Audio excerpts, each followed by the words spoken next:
Ya Allah, kenapa engkau masih takdirkan aku begini? Padahal aku sudah sholat 5 waktu, padahal aku sudah demo, aku sudah aktif urusan Palestina, aku sudah ikut pengajian fulan, fulan, fulan, fulan. Kok hidupku masih begini-gini? Jangan ngomong gini. Karena ini doktrin yang tidak pas muncul di khutbah-khutbah. Kalau kamu mau tambah nikmatmu, bersyukur. Masih ingat? La in syakartum. Ini ayat nggak begitu cara memahaminya. Itu pemahaman yang terhijab oleh nikmat.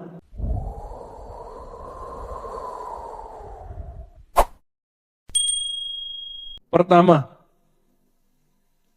sehingga 10 ini masuk kategori kalau ada salah satu di kita, berarti kita betul positif cinta kepada Allah, maka termasuk lingkungan orang yang al-mu'min billah, percaya ya. Yang pertama al-i'tiqad, percaya bahwa Allah Ta'ala mahmudun min kulli wajhin, terpuji selalu maha baik dalam segala hal. La syai'a min sifatihi wa illa wa huwa madhu lahu. Semua nama dan sifatnya adalah pujiannya. Semua perbuatannya adalah sesuatu yang paling baik untuk kita. Sudah begitu belum? Punya keyakinan hidup. Tiada satu detik lewat di alam semesta, melainkan Allah menakdirkan sesuatu yang baik. Mungkin Bapak Ibu nanya, demo kemarin yang kemudian bentrok, ada segala macam, ini baik nggak? Nggak usah jawab itu. Nggak usah jawab itu.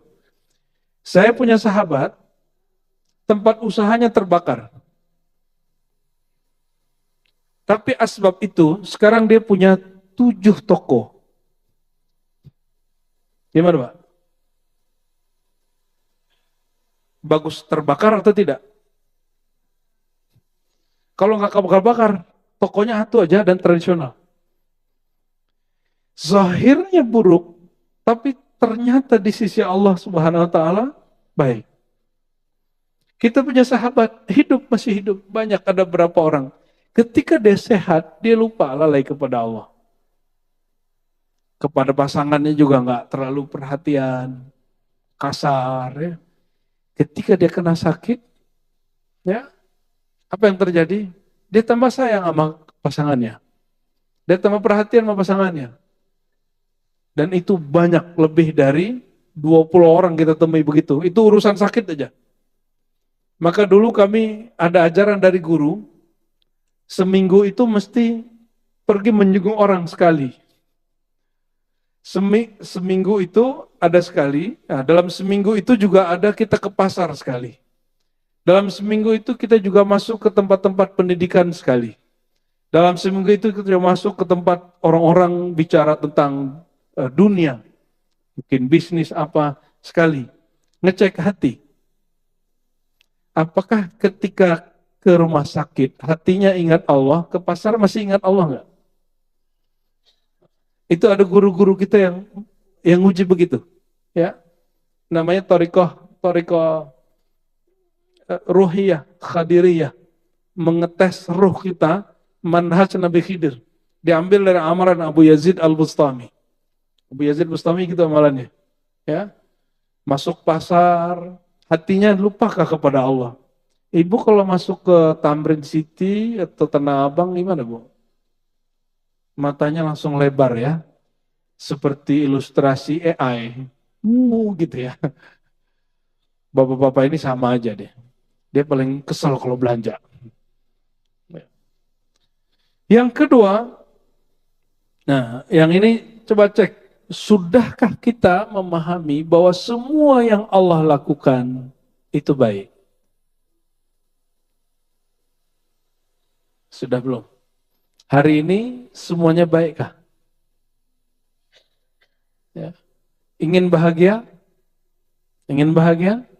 Husnuzan billah. Berbaik sangka kepada Allah. Kalau sudah baik sangka kepada Allah, kita akan baik sangka semua makhluk, apalagi kepada orang tua, pasangan, anak, kawan. Baik sangka. Insya Allah hatinya senang.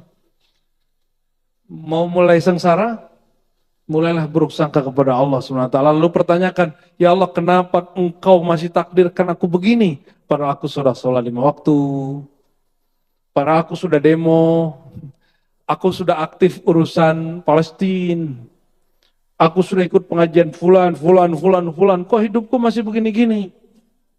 Orang yang suka bertanya begitu, hidupnya langsung gak enak. Jangankan itu, jangankan itu. Kalau di dunia pendidikan Islam, kalau ada murid bertanya, kok guru begitu sih? La yufliha abadan. Dia tidak akan bisa belajar dengan gurunya.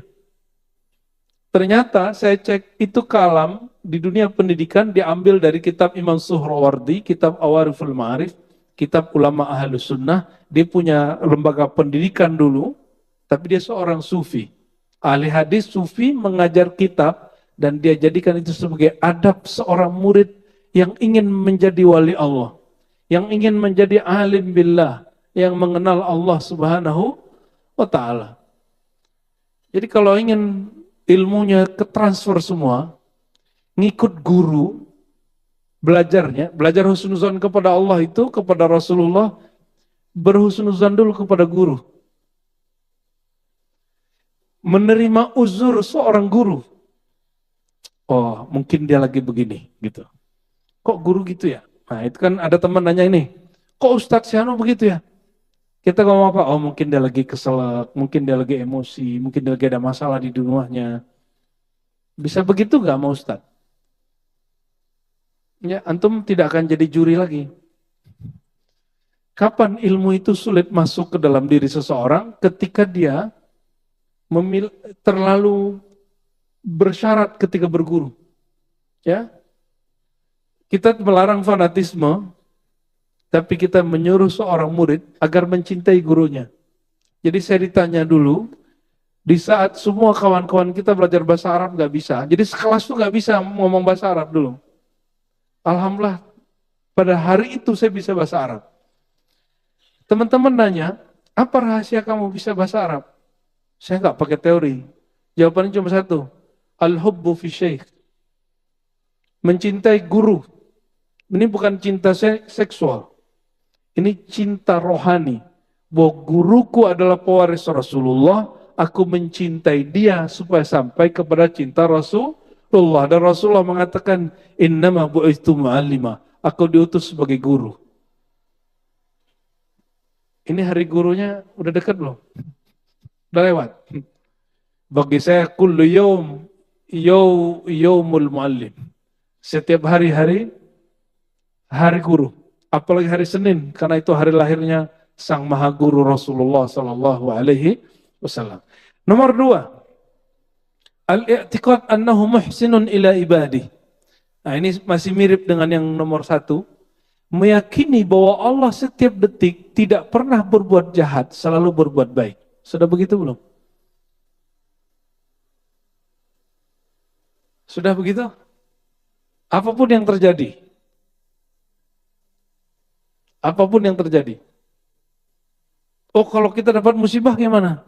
Itu hanya cek balance dari Allah. Jika kamu dapat nikmat, engkau ingat Allah, berarti ingat Allahnya ditanya dulu, ingat Allah karena si barang yang bernama nikmat, atau karena engkau menghargai pemberi nikmat. Gimana cara ceknya? Ambil nikmatnya, apakah dia masih ingat Allah? Gimana? Ambil barangnya, ambil nikmatnya, apakah dia masih ingat Allah? Itulah gunanya sakit. Itulah gunanya bangkrut. Itu gunanya gagal bekerja. Itu gunanya pangkat gak naik, gaji gak naik. Itu gunanya kalau orang menikah ada cekcok. Ada pernikahan, ada cerai. Itu gunanya ada hidup, ada lahir, ada yang mati. Anaknya lahir dia senang, anaknya meninggal dia masih gimana? Rasa harap dia kepada Allah masih ada nggak? Rezekinya ada, oh dia syukur, wajar. Tapi rezekinya tiada, apakah dia masih meyakini Allah itu pemberi rezeki? Nah itu baru benar tuh. Indikator kedua jalan. Saya bicara terlalu cepat? Masuk? Oke? Alhamdulillah. Yang ketiga, al-i'tiqad anna al-ihsan al-waqi' minhu akbar wa ajal min ay yaqdiya qaul al-'abdi wa 'amalihi wa in hasuna wa kathura syukruhu. Pemberian Allah lebih besar. Nah, ini mesti meyakini apa yang ketiga? Meyakini bahwa kebaikan Allah lebih besar daripada amal, ibadah, dan syukur kita. Jangan ngomong gini, karena ini doktrin yang tidak pas muncul di khutbah-khutbah. Kalau kamu mau tambah nikmatmu, bersyukur. Masih ingat? La in syakartum. Ini ayat gak begitu cara memahaminya. Itu pemahaman yang terhijab oleh nikmat. Jadi kalau nggak mau nambah nikmat, nggak usah bersyukur, gitu ya. La in syakartum, jika kamu bersyukur, aku tambah. La in syakartum, kalimatnya nggak begini. La azidannakum, aku akan tambah kepada kamu. Fashkuru, maka syukurlah. Nggak begitu Allah ngomongnya. Allah menambahnya apa? Menyebutkan di depannya, la in syakartum. Kalau kamu sampai kepada tujuan kehambaan, salah satu perangkat kehambaan adalah asyukru. Jadi hamba itu punya dua sayap. Sayap rohani ini Pak, ini serius. Imam Al-Ghazali menyebut, sayapnya seorang mukmin, kanannya adalah khauf, kirinya raja. Sayap keduanya di atas, syukur, kirinya sabar. Nyambung? Jadi minimal kita punya dua sayap itu, kanan kiri, berarti 4. Minimal. Nanti ada pasangan berikutnya. Itu kalau orang melakukan itu, rohaninya langsung naik. Itu yang kita sebut mi'rajur ruh. Mau mi'raj rohaninya? Mau menatap, merasa nikmat memandang Allah itu sederhana aja. Ketika dapat nikmat, memandang bahwa yang memberi dia. Ketika nikmat diambil, rasa bahwa dia maha memberi tidak berkurang. Ya, ini yang dimaksud oleh Imam Mu'ta'ilah, al-man'u ainul ata. Ketika Allah menahan satu pemberian, dia sedang memberi sesuatu yang lain. Apa yang diberi Allah saat itu? Ni'matus sabar. Nikmatnya sabar. Sabar itu sayap kita yang satu lagi. 4 sudah, kanan 2, kiri 2. Ya. Jadi kalau mau tambah nikmat, syukur. Gak begitu lagi ya. Gimana yang benar? Bersyukurlah kamu, itulah tujuan puncak kehambaan. Orang yang sudah menjadi hamba, ya, bertambah nikmat dia. Nikmat apa yang bertambah? Dari memandang nikmat kepada memandang yang memberi nikmat. Dari merasakan nikmatnya besar, sekarang merasakan besarnya campur tangan daripada Allah yang maha memberi. Begitu ya. Alhamdulillah, saya khawatir aja kemarin ya, kita demo-demo luar biasa, bagus aspirasi disampaikan, oke, tapi ketika tidak anarkis, kita zikir gak berhenti Bapak Ibu. Kita doa, kita berminta, ya Allah jangan sampai negeri ini gaduh. Jangan sampai terjadi perang saudara. Hanya itu doa kita. Kita berdoa, ya Allah kuatkan negeri ini. Karena kalau kita negeri nggak aman, Bapak nggak bisa pengajian hari ini, malam ini. Betul? Orang di Gaza bisa pengajian? Sudan? Nigeria? Nggak bisa. Mereka udah nggak sanggup. Lagi duduk, bukan petasan, Pak. Bom. Ya. Nikmat ini tidak disyukuri banyak orang yang katanya berjuang atas nama Islam. Tunggu saja masanya nanti. Ya. Kau masih bisa buat pengajian, masih bisa bikin maulid, masih bisa tutup jalan untuk bikin pengajian. Masih mengatakan negeri ini tidak aman. Kalau negara zalim dari zaman Muawiyah sampai hari ini tidak ada raja yang tidak zalim kecuali Umar bin Abdul Aziz. Tapi dia setiap hari merasa dirinya zalim, maka sholatnya setiap hari 150 rakaat. Enggak ada yang enggak zalim. Semuanya Muawiyah itu zalim kepada Ahlul Bait. Anaknya membunuh cucu Rasulullah SAW. Nggak ada sampai hari ini. Maka doa yang paling bagus untuk para raja, para presiden apa? Rabbana zalamna anfusana. Ini kepada Pak Presiden, sampaikan doa ini. Mungkin dia sudah dengar, tapi sampaikan ini. Tiap hari engkau baca doa Nabi Adam, yang dia diangkat jadi khalifah, dan dia merasa dirinya zalim setiap hari. Apa doanya? Rabbana zalamna anfusana. Ya Allah, kami zalim. Dia nggak salahkan rakyatnya, dia nggak salahkan anaknya, dia nggak salahkan bininya. Yang disalahkan, kami yang salah. Maka munajat tiap hari.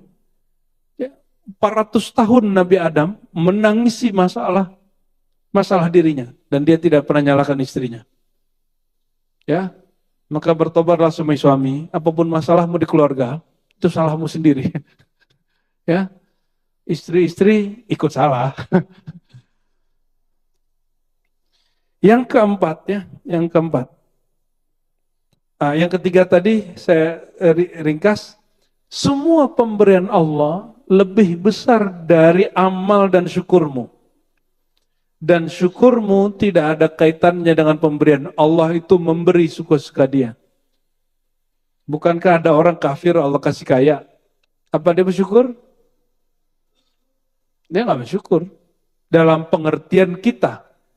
Tapi dia mensyukuri nikmat yang zahir. Ini perbedaan antara mukmin dan tidak mukmin. Apa perbedaannya? Orang non-mukmin, non-Islam yang tidak mengenal Allah, dia mensyukuri waktu. Maka mereka disiplin, nikmat waktu. Mereka hanya sampai kepada nikmat. Syukurnya hanya syukur nikmat. Tidak sampai kepada syukur kepada pemberi nikmat. Inilah yang Nabi maksud dahulu. Nanti orang-orang Islam matinya seperti Yahudi, Nasrani, bahkan orang musyrik. Kenapa? Mereka memandang Allah hanya berdasarkan pemberian. Apa bedanya dengan orang-orang musyrik yang Allah kasih sukses di dunia, yang jadi motivator hari ini, yang ngomong Bitcoin hari ini, yang ngomong saham hari ini, apalagi forex kali ini.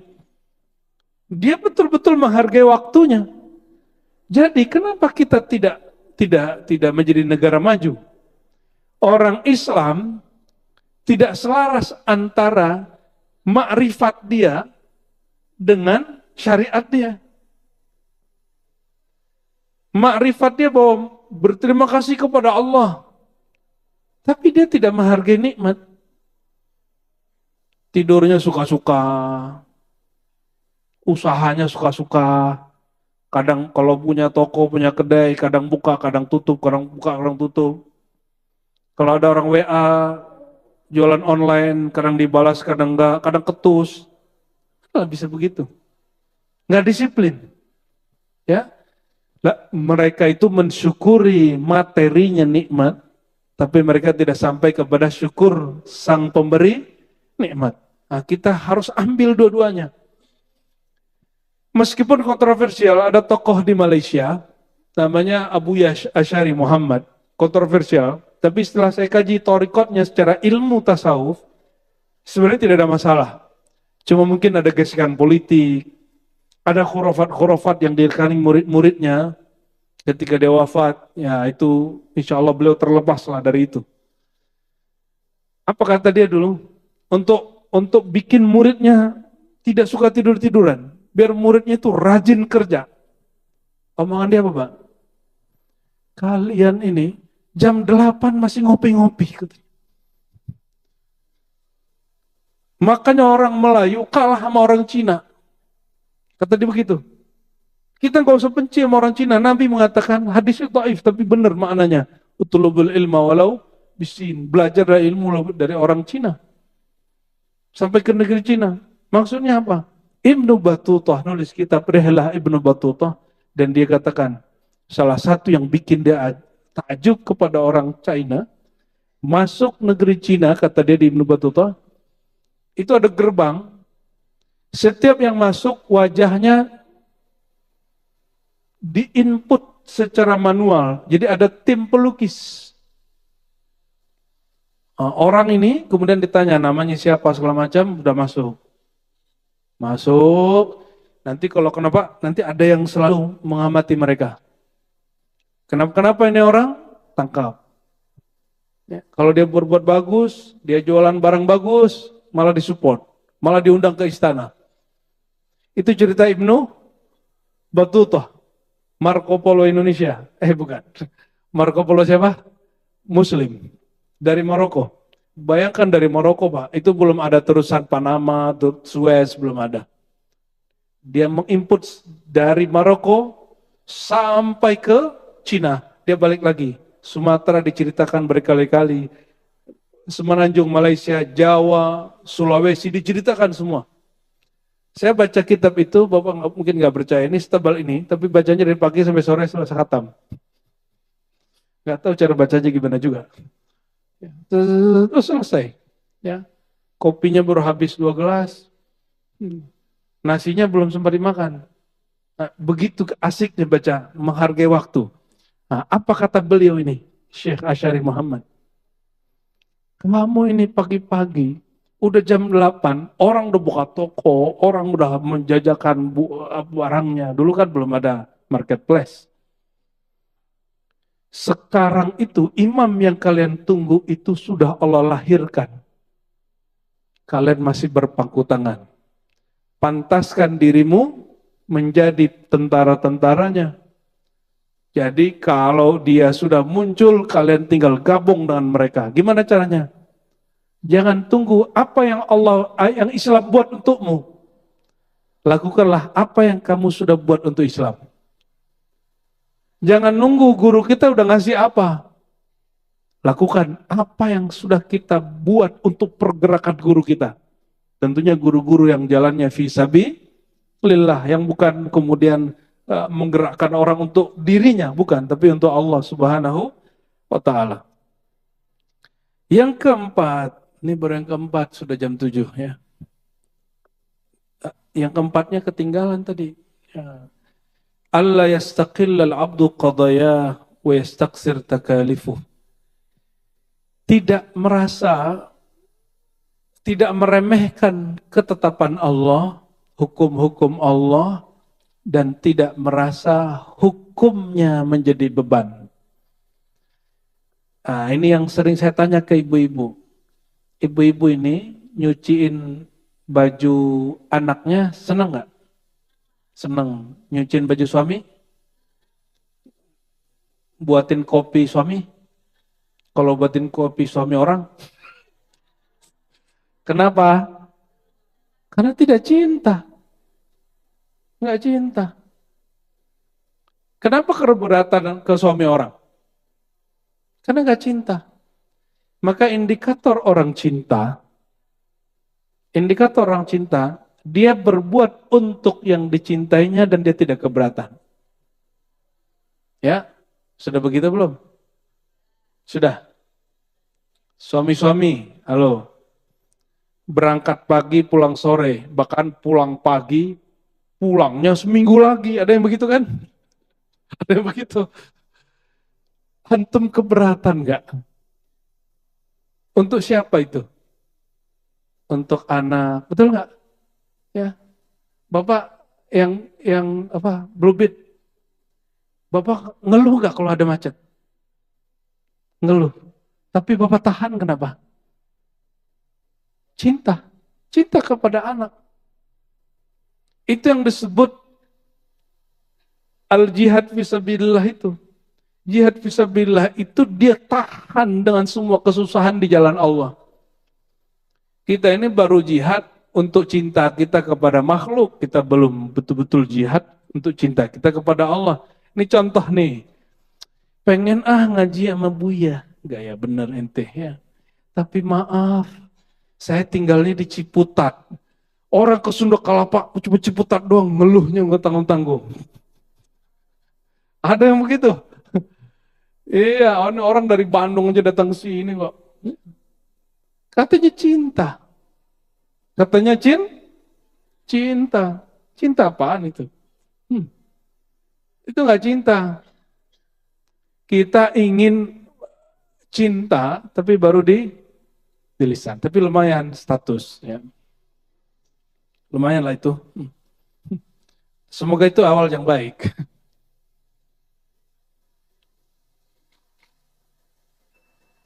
Alhamdulillah. Silakan azan. Jadi yang keempat, indikator cinta adalah tidak merasa terbebani dalam beramal. Tidak kemudian meremehkan hukum-hukum Allah. Ya. Adapun yang disebut ikhtilaf al-fiqh, al-fiqhiyah, yang ulama berselisih faham, itu belum tentu masuk kepada hukum Allah yang qat'i. Jangan terlalu keras. Hal-hal yang sifatnya khilafiyah, yang diperselisihkan ulama, kita jangan kemudian menambah perselisihannya. Ya. Kalau ulama berselisih berarti boleh kita memilih salah satunya. Yang kelima, indikator cinta kepada Allah sehingga cabang iman menjadi sempurna, ayakuna fi amatil awqaf, ini sebetulnya salah cetak, amatil awqat barangkali, dia di kebanyakan waktunya musyfiqan wajlan min i'radihi anhu. Dia di kebanyakan waktunya merasa ada rasa takut Allah berpaling darinya. Yang sudah merasakan cinta kepada seseorang, ketika lagi ngobrol nggak ditatap, senang nggak?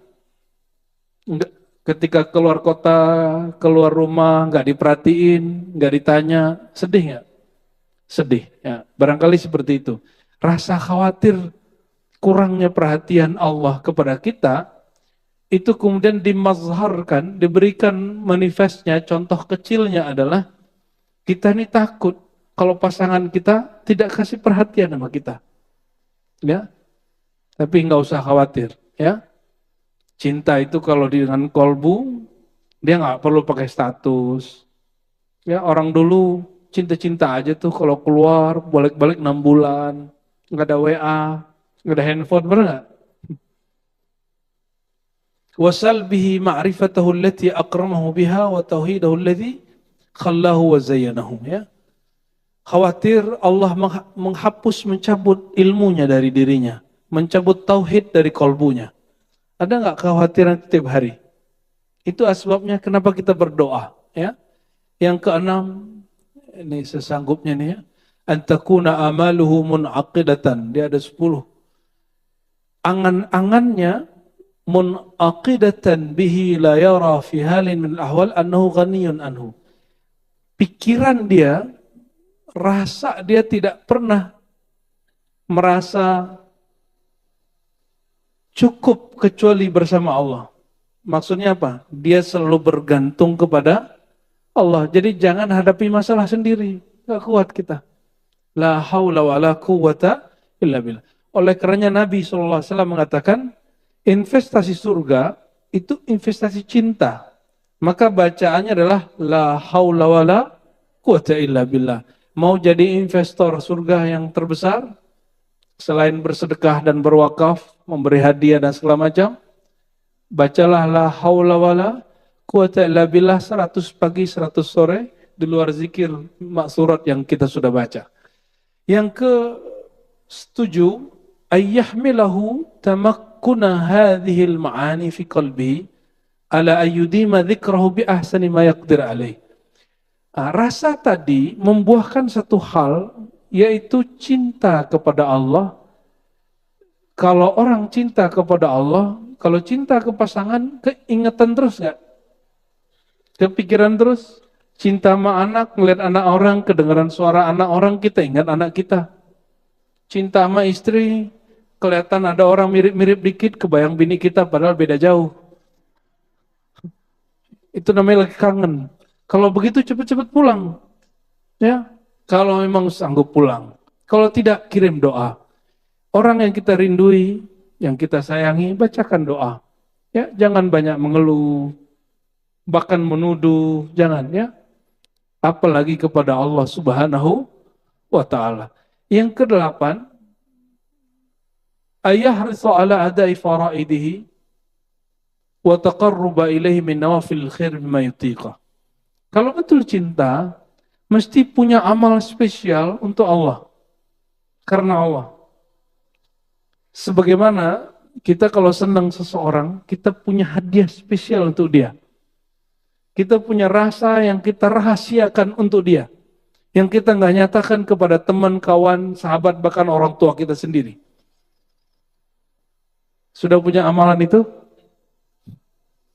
Jadi mesti punya semalam, satu hari itu harus ada amalan, orang nggak tahu siapa-siapa. Orang nggak tahu kita sedang beramal itu. Bahkan istri kita lagi tidur. Istri kita lagi tidur.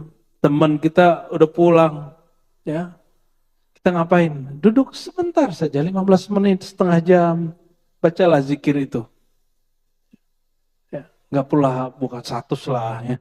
Jam 3, ini kan mohon maaf, ini ada grup-grup ya, grup tahajud. Bagus sih pakai ininya. Ayo bangun, tapi terbersit di hati, aku loh duluan bangun. Ingin kasih tahu ke teman. Jadi dia ingin mempersaksikan bukan kepada Allah, tapi kepada temannya, aku loh orang tahajud. Ini hati-hati. Banyak grup-grup begini, nikmat tahajudnya Allah nggak kasih. Kenapa? Allah mengatakan tuh temanmu sudah tahu, cukup toh. Coba di-upgrade. Jika kamu senang temanmu tahu kamu melakukan sesuatu, harusnya kita lebih senang lagi. Allah yang maha besar, Allah yang maha alim, Allah yang maha memberi, raja di raja yang perhatiannya lebih utama dari semua raja-raja. Dia tahu bahwa kita melakukan sesuatu yang tiada makhluk satupun yang tahu. Bahkan guru-guru saya mengatakan nggak cukup Ar-Razi, kamu beramal sendiri di rumah, baca zikir, baca Quran, nggak cukup. Ada amalan yang kamu simpan di kolbumu, malaikat penjaga, malaikat hafazah, malaikat penulis pun tidak dengar. Ya, dan itu ada dua. Sama tazakkur, yang kedua tafakkur. Tadabbur, tafakkur. Itu amalannya. Itu amalan bukan pakai status, dia hanya di dalam diri. Inilah yang membedakan antara Imam Syafi'i dengan Pak Syafi'i di Indonesia. Imam Syafi'i umurnya tidak panjang, hanya 54 tahun. Pak Syafi'i di Indonesia mungkin umurnya sudah 60, 70. Tapi Imam Syafi'i mungkin dia sholat semalam itu hanya 3 rakaat tahajudnya. Tapi dia dari Ba'da Isya sampai dia selesai witir, satu ayat dia ulang, muncul satu makna. Satu ayat dia ulang, 70 dia ulang, maknanya bertambah. Dan dia menghasilkan 40 hukum, 70 hukum semalam. Perbedaannya. Kalau kita gimana? Baca ayat dari dulu maknanya Bismillahirrahmanirrahim dengan menyebut nama Allah, dengan menyebut nama Allah. Gak bertambah-tambah. Itulah beda Pak Syafi'i dengan Imam Syafi'i.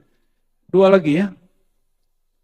Ayyasma min ghairihi sana'an. Ayyusmi'a min ghairihi man ghairahu sana'an alaih. Ya. Memperdengarkan.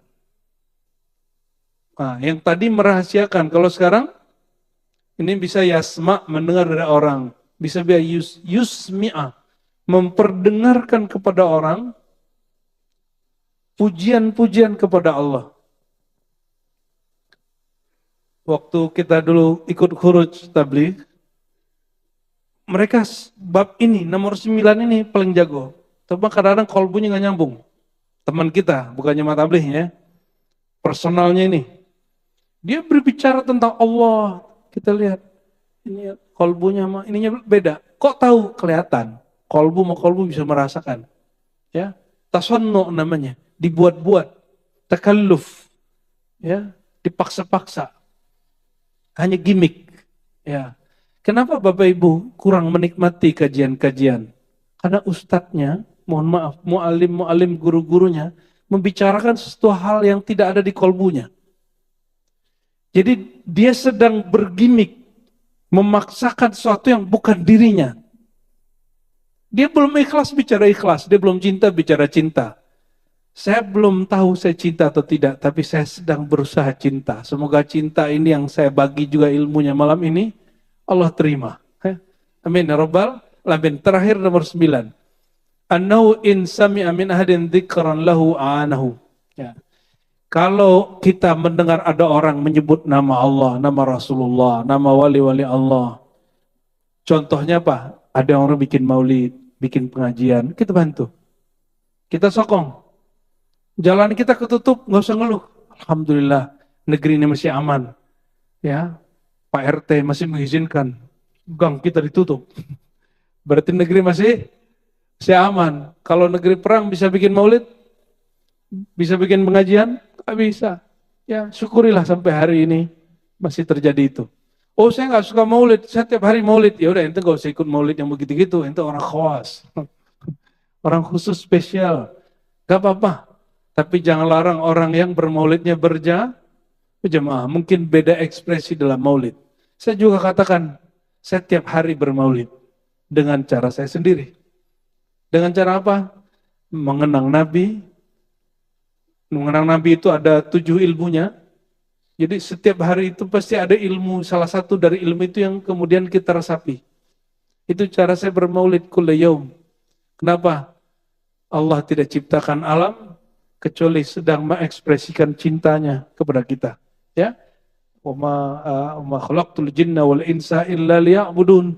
Aku tidak ciptakan jin dan manusia kecuali untuk mereka menyembahku, mencintaiku, mengenalku.